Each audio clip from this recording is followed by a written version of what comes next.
मंटू शर्मा मेरा नाम हुआ। विक्रम विधानसभा के विक्रम का बेटा हमको लोग बोलता है मंटू शर्मा। आपको भी बहुत बहुत बधाई। सर, आपने सबसे पहले विक्रम के अलग लगाया था विक्रम विधानसभा में कि बाहरी भगाओ और विक्रम का बेटा को लाओ, तो आखिर एक तो आवाज पूरा बुलंदी की तरफ बढ़ गया कि बाहरी भगाओ और विक्रम को बचाओ। आखिर क्या ऐसा कारण हुआ कि बाहरी भगाओ और विक्रम बचाओ का नारा लगा और विक्रम के बेटा को मांग होने लगी?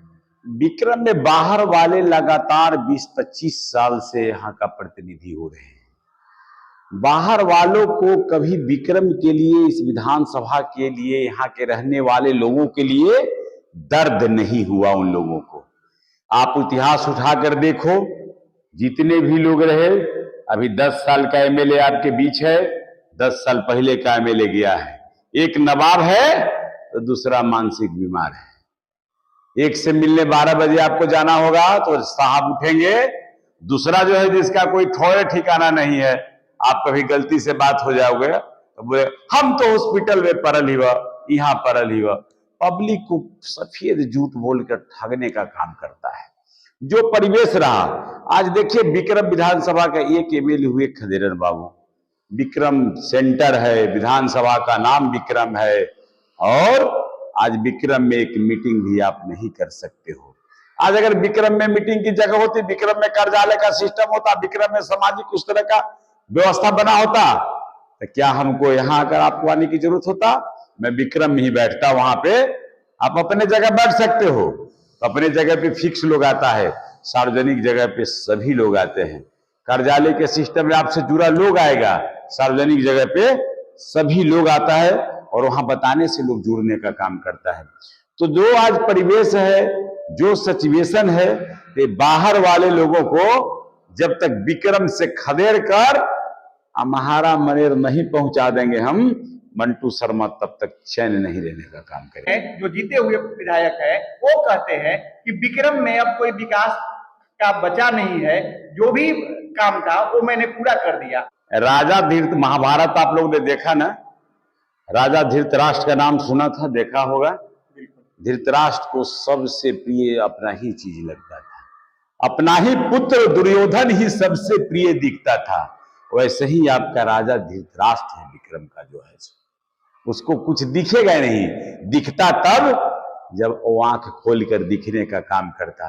अरे विक्रम कह तो रहे हैं कि देख डाक बंगला नहीं है, एक लाइब्रेरी नहीं है, एक कोई ऐसा जगह नहीं जो आप एट ए टाइम एक्सीडेंट करते हो तो इलाज भी आपका नहीं हो सकता है, एक डॉक्टर नहीं का सिस्टम है। एनडीए के सरकार में करप्शन इस तरह से बढ़ा, चाहे यूपीए की भी सरकार आई, महागठबंधन जिसको बोल रहे हैं बीच बीच में, कि आप एक डॉक्टर भी नहीं बैठा सका। पटना के नजदीक का जगह है, आप रात में जाकर हॉस्पिटल का विजिट करो, मेरे साथ चलो और हॉस्पिटल का विजिट करके देखो, समझ में आ जाएगा कि ये क्या विकास की बात करते हैं। उससे आगे आप चलो, ये सब फंड पब्लिक का बेचकर खाने का काम करता है। ये लोग चोर नहीं है, दोनों जो एमएलए है, 10 साल का या 10 साल का हो, ये दोनों चोर नहीं, महाचोर था। रीजन कि विक्रम के लिए दर्द, इसमें जनता का भी दोष है। मैं भी यहाँ का वासी हूं, यहाँ का रहने वाला, मैं भी कहता ये बात को कहता हूं, हम भी दोषी हैं। ये काम हम लोगों को पहले से करना चाहिए था।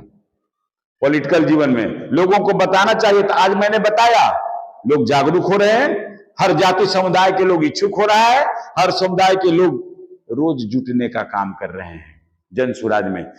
अब देख रहे हैं बड़े बड़े नेता का बोलती बंद है, कोई आवाज नहीं उठा रहा है। करप्शन इस तरह से बढ़ा है, अशोक चौधरी को पानी छुड़ा रखा है, सम्राट चौधरी देख रहे, सब कोई, सब चोर है, सबको मैं जानता हूं, सब चोर से निकला हुआ लीडर है, करप्शन से लिप्त लीडर है, और उससे बदतर हालात हमारे विक्रम का है। विक्रम का आप घूमते हैं, आप जाओ, अभी एनडीए का कार्यकर्ता सम्मेलन था, कहां किया? सरकारी स्कूल में करना पड़ा। सरकारी स्कूल बच्चे पढ़ने के लिए है, वो डेट अगर संडे होता, बंद होता तो समस्या आता है। संडे था सम्मेलन के दिन। कि जिस राज्य का मुखिया अस्वस्थ हो जाए, जिस घर का मुखिया बेड पे चला जाए और जबरदस्ती उस घर में शासन चलाया जाए, तो डेवलप करेगा क्या? वो जवाब देगा क्या? उसको दिखिए नहीं रहा है जिसको कि आज स्कूल खुला है कि बंद है, तो क्या जवाब देगा? यही तो मैं बोल रहा हूं, पूरे सिस्टम कोलैप्स कर गया है। पूरे सिस्टम सरकार का कोलैप्स है और महागठबंधन का तो हाल जानिए रहे हैं। चोरों का सरदार एक पर एक है। कहा गया है कि काबर छोट कहते अपराधु वाला हालात है महागठबंधन में। एक पर एक महाचोर है और वही चाहता है कि इस बिहार के गद्दी पे हम बैठने का काम करें। इसलिए जन सुराज ने आगाज किया है। आप देख रहे हैं 5 साल से पूरे प्रदेश में इस बार सारी जाति के लोगों ने मन बनाया है कि जात पात के हिंदू मुस्लिम सिख ईसाई करने वाले लोगों को दूर करो और जो सर्व समाज की बात करता है, समता मूलक निर्माण समाज की सोच को बात रखने वाला, सर्वजन हिताय सर्वजन सुखाय की बात करने वाला, कहीं जाति पाति की बात नहीं होता, ऐसे पार्टी के साथ जुड़कर काम करने का लोगों ने मन बनाया है। कांग्रेस पार्टी छोड़कर जन स्वराज में आने का क्या? इसलिए कि मंटू शर्मा जब से पॉलिटिकल जीवन में आया है रिफाइन पॉलिटिक्स करता है। हम लोगों को कांग्रेस में रखा गया, आप देखे होंगे बीच में मैं डीएक्टिव हो गया हूं। रीजन एक करप्शन से लिप्त लोगों के साथ हम पहले बताया गया कि नहीं, हम लोग चुनाव अकेले लड़ेंगे, हम लोग काम करेंगे अकेले, अच्छा। हम लोग साथ नहीं लड़ेंगे। अब चुनाव हो जाने के बाद तो आप कुछ नहीं कर सकते।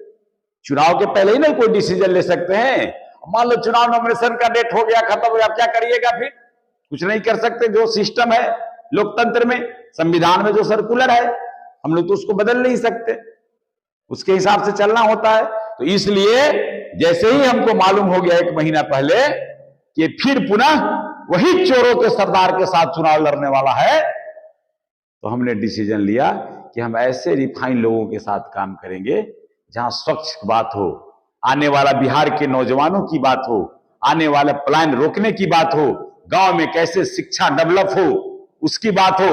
और इसीलिए मंटू शर्मा आह्वान किया है इस विधानसभा में कि इसको आप लोग अपना बेटा को नेता बनाओ और एजुकेशन पूरे स्कूल का फ्री, प्राइवेट स्कूल हमारा, कहीं कोई 1 पैसा नहीं लगेगा किसी का बच्चा का। इसको आप लोग फोकस करिए, गांव में जाके लोगों को बताइए कि निःशुल्क शिक्षा दिया जाएगा प्राइवेट स्कूल में। और यहां हजारों हजार बच्चे इस इलाके का पढ़ते हैं।